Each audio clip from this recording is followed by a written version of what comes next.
ஜலத்தின் மேல் அசைவாடின தேவ ஆவியானவர் இன்றைக்கும் காத்து கொண்டிருக்கிறார் உங்க குடும்பங்களில் இறங்கி அசைவாடுவதற்காக. எத்தனை பேர் பரிசுத்த ஆவியானவர் எங்க குடும்பத்தில், என் மீது, என் குடும்பத்தின் மீது, என் வீட்டின் மீது, என் வீட்டுக்குள்ள அவர் அசைவாடணும்னு விரும்புறீங்க? முழு உலகத்தையுமே மாற்றி அமைத்தவர், இருளும் கோணலும் மானலுமாயிருந்த, ஒழுங்கற்று வெறுமையாயிருந்த அவ்வளோ பெரிய உலகத்தையே உருமாற்றினவர் பரிசுத்த ஆவியானவர். உங்க வாழ்க்கை நிலையை மாறுங்க. எதுவாக இருந்தாலும் மாற்ற முடியும். மாற்ற முடியாதது ஒண்ணுமே இல்லை. நான் சொல்றேனே, இவ்வளோ பெரிய உலகத்தையே அழகுபடுத்தினவர் பரிசுத்த ஆவியானவர்.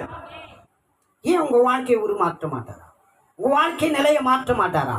நீங்க கேட்ட எல்லாமே இந்த பரிசுத்த ஆவியானவரால் கொடுக்க முடியும். நீங்க கேட்ட ஒவ்வொன்றுமே உங்களுக்கு மிக மிக அவசியமானது. அது உங்ககிட்ட இல்லாதது. ஆமேனா இல்லையா? அதை யார் பிடிச்சு வச்சுட்டு இருக்கிறான்னா? பிசாசு, சத்துரு பிடிச்சு வச்சுட்டு இருக்கிறான்.